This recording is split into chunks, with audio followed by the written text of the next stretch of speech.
ನಮಸ್ಕಾರ ವೀಕ್ಷಕರೇ, ನಾ ವೈಭವ್ ಪಾಟೀಲ್. ವೀಕ್ಷಕರೇ, ನಂದೊಬ್ರ ಸಬ್ಸ್ಕ್ರೈಬರ್ಸ್ ಮೊನ್ನೆ ನಂದು ಒಂದು ವಿಡಿಯೋದ ಕಮೆಂಟ್ ಬಾಕ್ಸ್ನಾಗ ಹುಡ್ಕೋ ಸ್ಟಾಕ್ ಬಗ್ಗೆ ಸ್ವಲ್ಪ ಡೀಟೇಲ್ ಅನಾಲಿಸಿಸ್ ಮಾಡ್ರಿ ಅಂತ ಹೇಳ್ಯಾರ.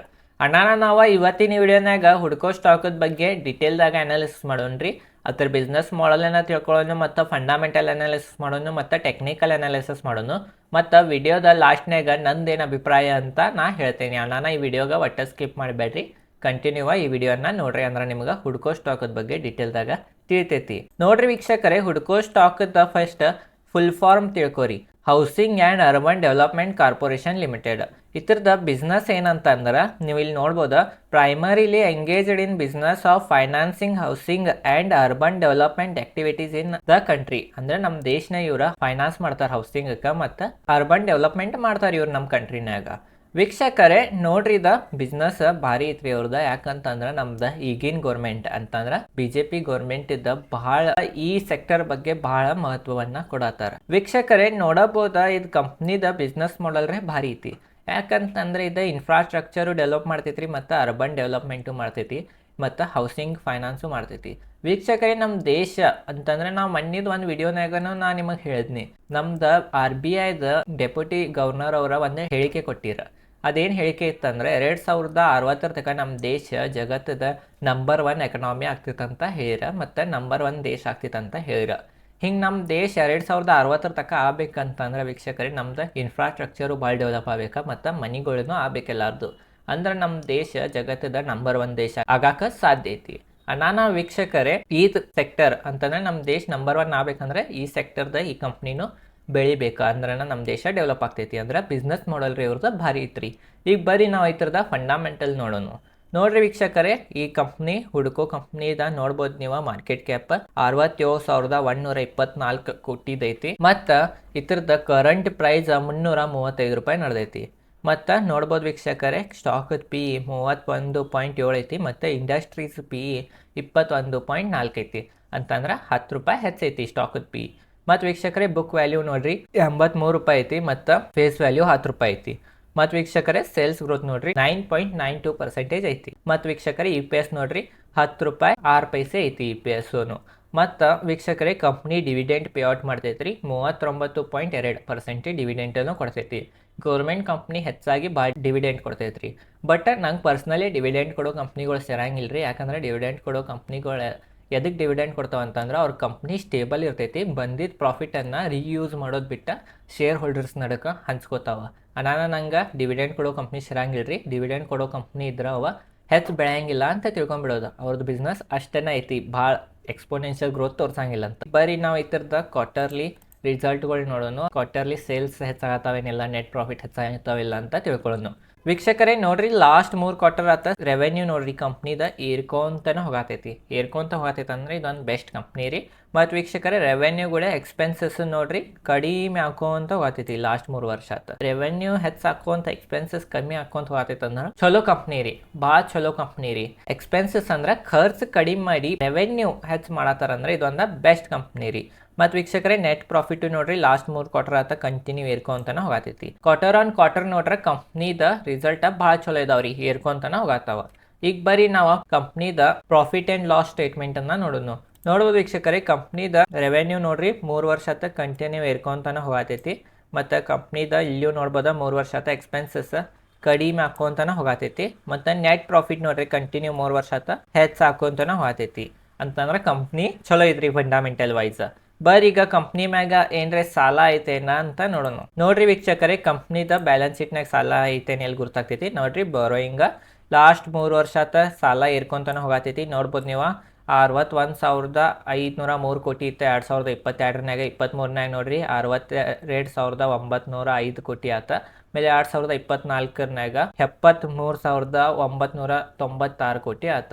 ಮತ್ತು ರಿಸರ್ವ್ ನೋಡ್ರಿ, ರಿಸರ್ವ್ ಹೆಚ್ಚಾಗತೈತಿ, ಬಟ್ ಅಷ್ಟು ರಿಸರ್ವ್ ಹೆಚ್ಚಾಗತ್ತ. ಸಾಲ ಎಷ್ಟು ಹೆಚ್ಚಾಗತೈತಿ ಅಷ್ಟು ರಿಸರ್ವ್ ಹೆಚ್ಚಾಗತ್ತ. ನೋಡಬಹುದ ಲಾಸ್ಟ್ 3 ವರ್ಷ ಆತ ರಿಸರ್ವ್ ಹೆಚ್ಚೇನು ಇನ್ಕ್ರೀಸ್ ಆಗಿಲ್ಲ ನೋಡ್ರಿ. 2024 ರಿಸರ್ವ್ ಐತಿ 14,611 ಕೋಟಿ, ಮತ್ತು ಸಾಲ ಐತಿ 73,996 ಕೋಟಿ.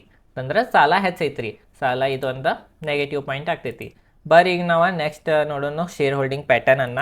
ನೋಡ್ರಿ ವೀಕ್ಷಕರೇ, ಶೇರ್ ಹೋಲ್ಡಿಂಗ್ ಪ್ಯಾಟರ್ನ್ ಅನ್ನ ನೋಡ್ರೆ ಪ್ರಮೋಟರ್ಸ್ 81% ಇದ್ರ, ಬಟ್ ನೋಡ್ಬೋದು ನೀವು 2024 ಮಾರ್ಚ್ನಾಗ 75% ಆದ್ರೆ ಇದು ಕಂಪ್ನಿ ಪ್ರಮೋಟರ್ಸ್ ಎಕ್ಸಿಟ್ ಆಗತ್ತಾರ ಅಂತೇನಿಲ್ರಿ. ಇದು ಒಂದು ಪಾಲಿಸಿ ಬಂದೈತಿ ಸೆಬಿದ, ಯಾವಾಗನು ಪ್ರಮೋಟರ್ಸ್ 75%ಗಿಂತ ಹೆಚ್ಚಿರಬಾರ್ದು ಅಂತ. ನಾನು ಆ ಪಾಲಿಸಿ ಸಂಬಂಧನ ಕಂಪ್ನಿ ತಮ್ದ ಪ್ರಮೋಟರ್ಸ್ ಸ್ಟೇಕ್ ಸ್ವಲ್ಪ ಕಡಿಮೆ ಮಾಡ್ಕೊಂಡೈತಿ.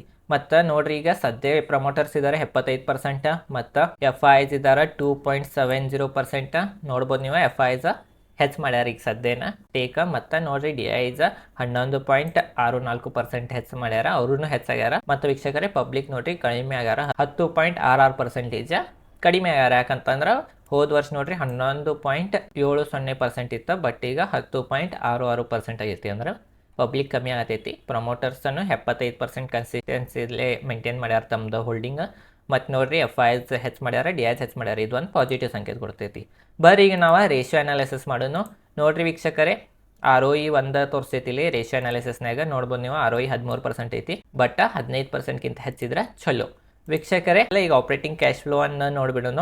ನೋಡ್ರಿ ವೀಕ್ಷಕರೇ, ಆಪರೇಟಿಂಗ್ ಅಂತಂದ್ರೆ ಮೇನ್ ನೋಡ್ರಿ cash flow from operating activity ಮೈನಸ್ನ ಐತಿ ಅಂತಂದ್ರೆ ಪ್ರಾಫಿಟ್ ರೇ ತೋರ್ಸಾತಾರ, ಬಟ್ ರೊಕ್ಕ ಅವ್ರ ಕೈಯಾಗ ಬರುವಾತ. ಯಾಕಂತಂದ್ರೆ ಇದು ಗೌರ್ಮೆಂಟ್ ಕಂಪ್ನಿ ಇರೋದ್ರಿಂದ ಇವ್ರ ಕಡೆ ರೊಕ್ಕ ಸ್ವಲ್ಪ ಲೇಟ್ ಆಗಿ ಬರ್ತಿರ್ತಾವ. ನಾನು ನೋಡ್ಬೋದು ವೀಕ್ಷಕರೇ, -10,287 ಕೋಟಿ ಮೈನಸ್ನ ಐತಿ ಆಪರೇಟಿಂಗ್ ಕ್ಯಾಶ್ ಫ್ಲೋ ಅಂತಂದ್ರೆ ಮೇನ್ ಬಿಸ್ನೆಸ್ಲಿ ರೊಕ್ಕ ಬರುವಾತ, ಬಟ್ ನೆಟ್ ಪ್ರಾಫಿಟ್ ತೋರ್ಸಾತಾರ.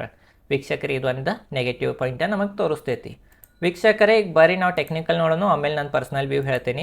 ನೋಡ್ರಿ ವೀಕ್ಷಕರೇ, ಟೆಕ್ನಿಕಲಿ ನೋಡ್ರ ಸ್ಟಾಕ್ ರೆಸಿಸ್ಟೆನ್ಸ್ ಐತಿ 350 ರೂಪಾಯಿಗೆ. 350 ಬ್ರೇಕ್ ಮಾಡಿ ಏನ್ರೆ ಮ್ಯಾಗ್ ಹೋತಂತಂದ್ರೆ ಮ್ಯಾಗ್ ಯಾವ ರೆಸಿಸ್ಟೆನ್ಸ್ ಇಲ್ಲ, ಮ್ಯಾಗ್ ಒಂದು 5-10% ಮತ್ತೆ ಎಕ್ಸ್ಟ್ರಾ ಹೋಗೋ ಚಾನ್ಸ್ ಐತಿ. ಮತ್ತು ಬಿತ್ ಅಂದ್ರೆ ಸ್ಟಾಕ್ 300 ರೂಪಾಯಿಗೆ ಒಂದು ಸಪೋರ್ಟ್ ತೊಗೋಬೋದ್ರಿ, ಮೇಜರ್ ಸಪೋರ್ಟ್ ಐತಿ. ಇದು ಬ್ರೇಕ್ ಮಾಡಂಗಿಲ್ಲ ಅನಿಸ್ತೈತಿ, ಬಟ್ ಇದು ಬ್ರೇಕ್ ಮಾಡಿತ್ತು ಅಂತಂದ್ರೆ 270 ತನಕ 70-75 ತನಕ ಹೋಗೋ ಚಾನ್ಸಸ್ ಐತಿ. ವೀಕ್ಷಕರೇ ಇವು ಟೆಕ್ನಿಕಲ್ ಪಾಯಿಂಟ್ಸು ನಿಮಗೆ ನೆನಪಿರ್ಬೇಕು.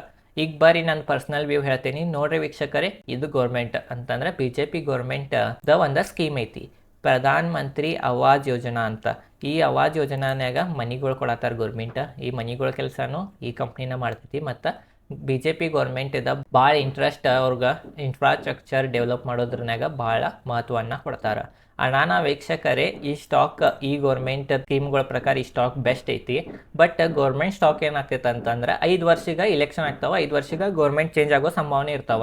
ಈ 5 ವರ್ಷನಾಗ BJP ಗೌರ್ಮೆಂಟ್ ಐತೆ ಬಿಡ್ರಿ, ಏನು ಟೆನ್ಷನ್ ಇಲ್ಲ. ಖರೆ ಮುಂದಿನ 5 ವರ್ಷನಾಗ ಮತ್ತೆ ಯಾವ ಗೌರ್ಮೆಂಟ್ ಬರ್ತೈತೆ ಅಂತ ಹೇಳಕ್ಕೆ ಬರಂಗಿಲ್ಲ. ನಾನು ವೀಕ್ಷಕರೇ ನಂದ್ರೆ ಪರ್ಸನಲಿ ವ್ಯೂ 5 ವರ್ಷಕ್ಕಿಂತ ಹೆಚ್ಚಿನ ಗೌರ್ಮೆಂಟ್ ಸ್ಟಾಕ್ಗಳನ್ನೇ ಇಟ್ಕೊಳಂಗಿಲ್ಲ. ಯಾಕಂದ್ರೆ ತಪ್ಪಿ ಗೌರ್ಮೆಂಟ್ ಚೇಂಜ್ ಆತಂದ್ರೆ ಅವರು ಪಾಲಿಸಿಗಳು ಚೇಂಜ್ ಆಗ್ತಾವ.